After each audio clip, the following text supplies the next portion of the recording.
Right, I'm back looking at the old scrap pile Powerhammer. I found a really interesting video called Powerhammer Cycle, the Bang Tap Miss Blues by Edmonton Canuck. I hope I'm pronouncing that right. I'll stick a link down in the bottom of the video. But it talks great length about timing, spring pressure, arm length.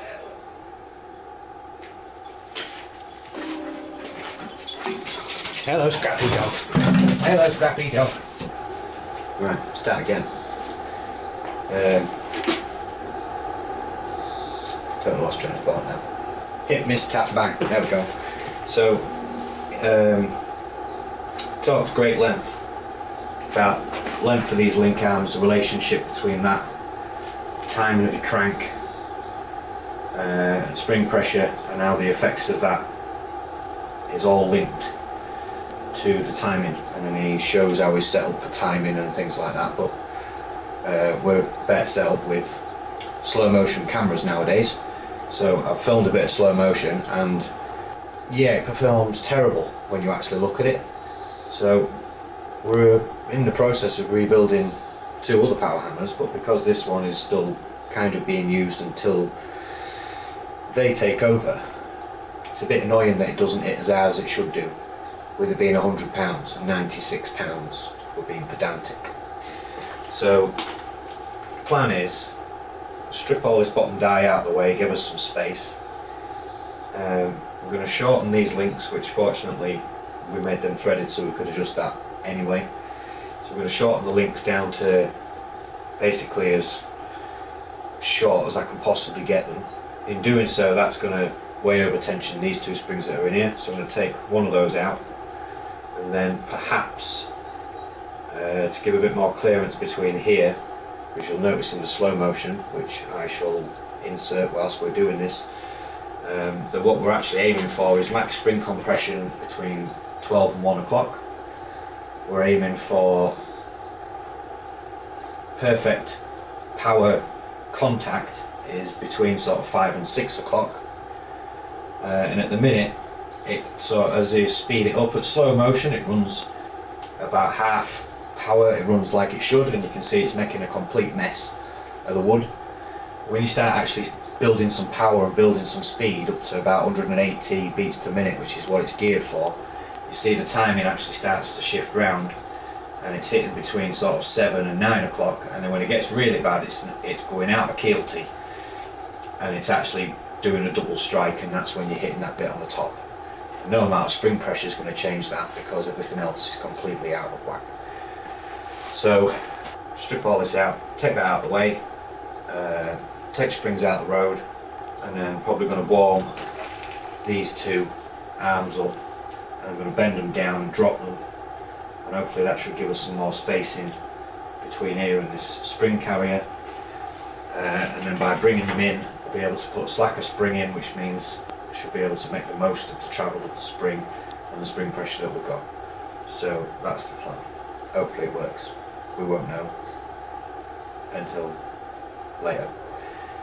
You can skip ahead and find out, but where's the fun in that, eh?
The one belt that it's got just wants a bit of tightness putting on it, but I've already increased the throw quite considerably. I'm just going to have a little test run, see how it performs with the die in it.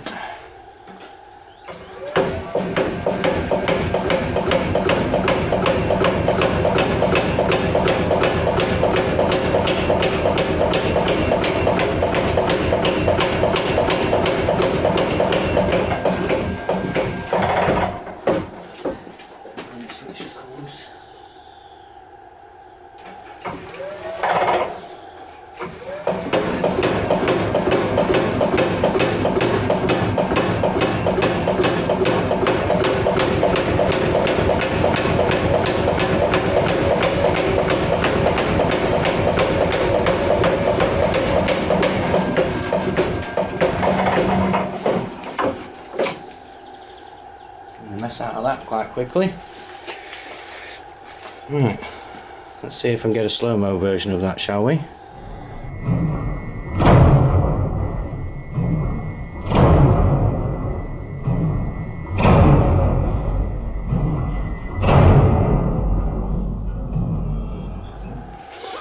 Right, so there's a few things we can see from that. Shortening this has increased,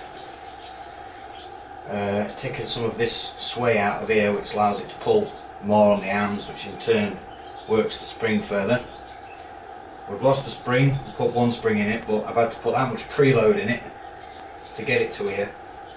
But now there's too much spring tension on it, which is causing a bit of binding here, as you can see. Well, it's not now, it's free, but you can see how tight it is. And you can see as the timing goes, it's striking perfect at full speed. This is just past 12 o'clock when this arm and this arm are pulled right in, and it's striking at like 5:30, nearly 6 o'clock, which is absolutely bang on. But it's only gaining about this much spring compression, so that tells us we've got too much spring power and we need some time to accelerate the mass of this. So what I'm going to do is bend these arms. I'm going to measure them both so they're both still bent equal.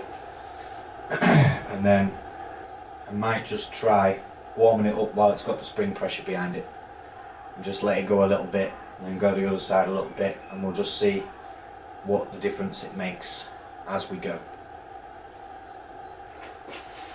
That's the plan. Fight your battles, always by yourself. In the shadows, hear you cry for help. No matter the distance, I will always be there. No more inhibitions, I'll show you again. Right, 40 mil of spring compression out of it. You can see where that's made quite a substantial difference. We'll let that cool down and give it a run. See what that matters with things, shall we?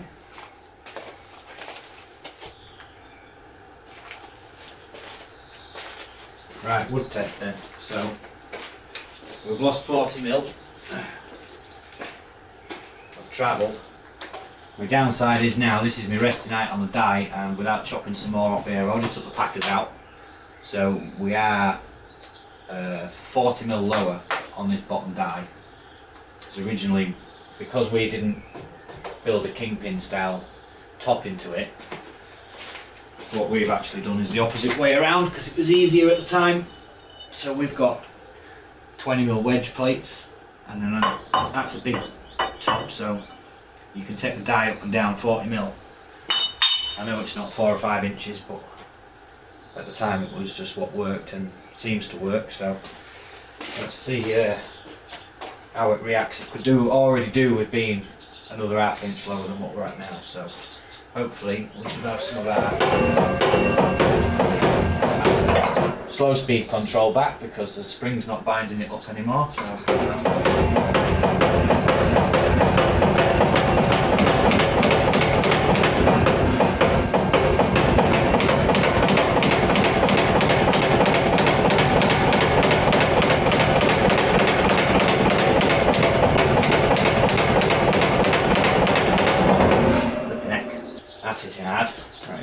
definitely harder than it was before. Seems to be binding over here somewhere. Not sure what we're contacting. Might have to just do a quick slow-mo.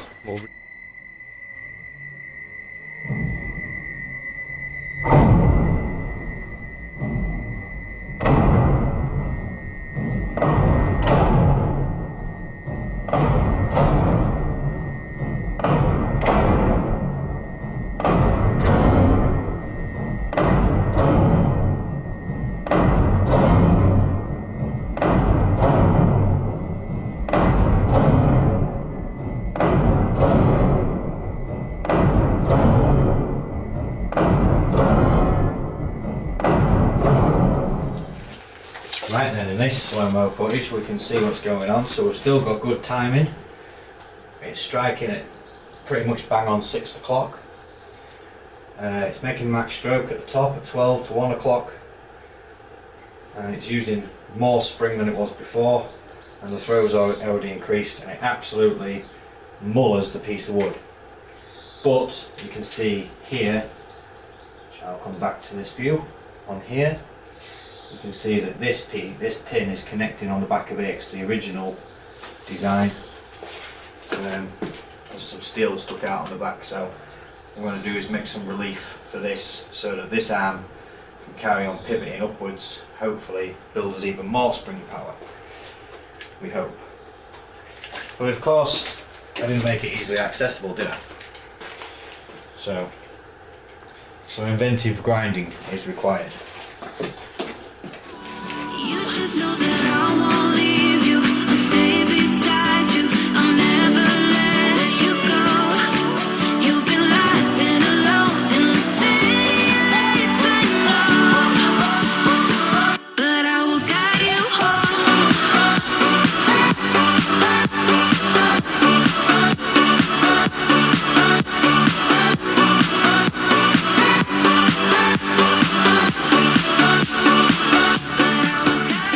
So we've clearanced the back of that, and we've taken another couple of turns off of these, so we'll put slightly more spring tension on it, but now with no restriction. Wood test.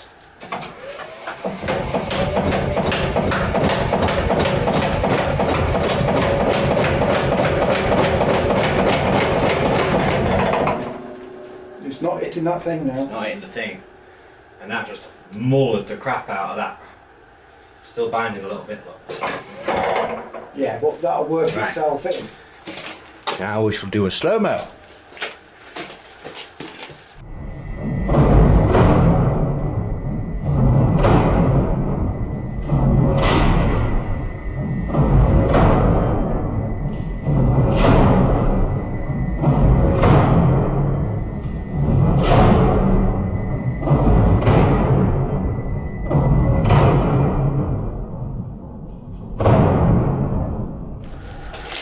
This old piece of random Damascus 30mm bar. I'm just going to try this with blue nose and just see what it feels like, because I know that, well, I know what it felt like before, basically, so let's have a go with that. Right, so the bit on the end is 30mm by 6mm, and then it tapers up to 20mm square.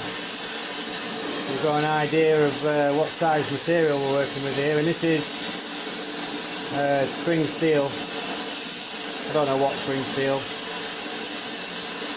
It's what they use to make car springs out of in rod form, so it's pretty tough stuff. Let's see how she goes, shall we?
definitely hitting faster than before. I'm not so sure about power. I think it is hitting harder. And I know it's twisting things massively because the dies aren't lined up. Right, approaching the final stages we think. We're giving a little bit more speed on the old VFD on the wall. Arms are bent, arms are pulled in, and we've got a final do or die moment. We need some more swinging space now because we use 2 packers down there, look, because we haven't got an adjustable crank. So instead of adjusting the crank, we just adjust the bottom die. But because we've now lowered these arms as much as we have, we need swinging space. So we've got a 40mm line marked around there, which is the size of the 2 packers, and then that should give us a working height, or working stock should I say. That gives us anyway work material between 75mm and like 5mm thick. So we'll see Carl chop that off, and then we'll do hopefully our final test once I've stuck the forge back up again, and we'll see where we go from there. You should know that I won't leave you. I'll stay beside you. I'll never let you go. You've been lost and alone in the city late night, but I will guide you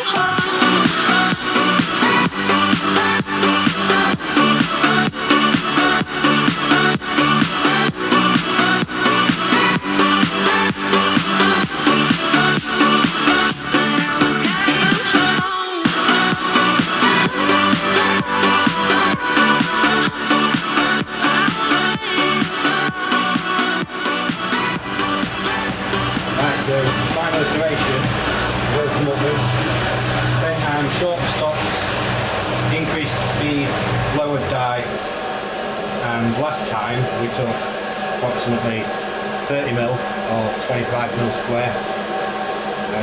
This is 5160 coil spring, I believe. It's tough anyway. And this time I've got a piece of 30mm, same material this was out of, but it's still 30mm round, and we're going to attempt to take another 40mm piece, but this time 30mm round, and draw it out to the equivalent of that in one heat and prove that we've done it.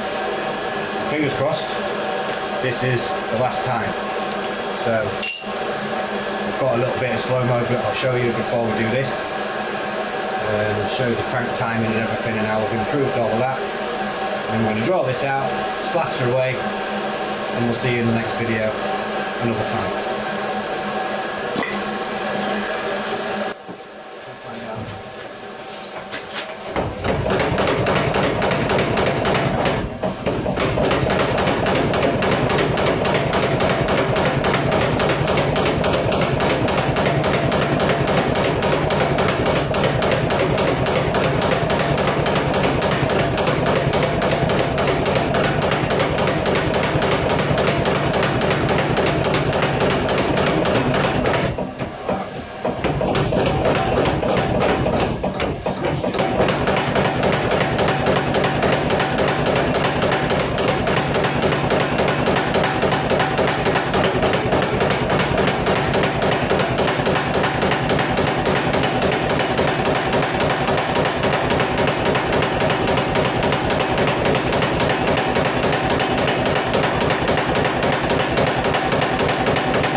That went like a motherfucker.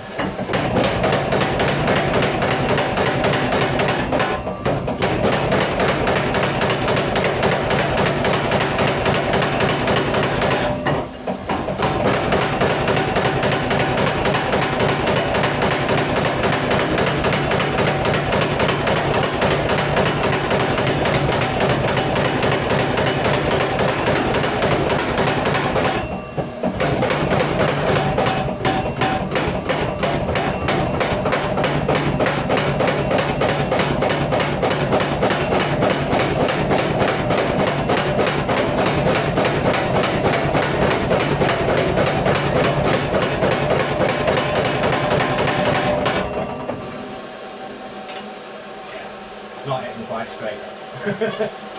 Power wise, flipping heck. To say that a little bit of a difference in how much material we drew out.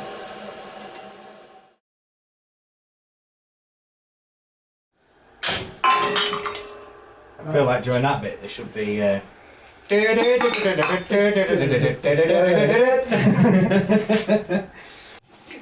Heads up, Scrappy. Head up. Head up. Now you come. Now you come, don't you? As soon as I get the camera out.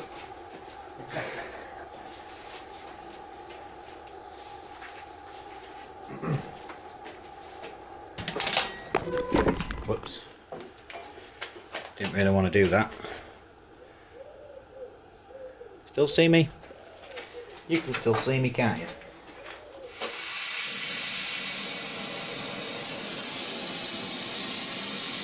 Now I've lost my step. Again. I'm good at that. Same the Spectre, good.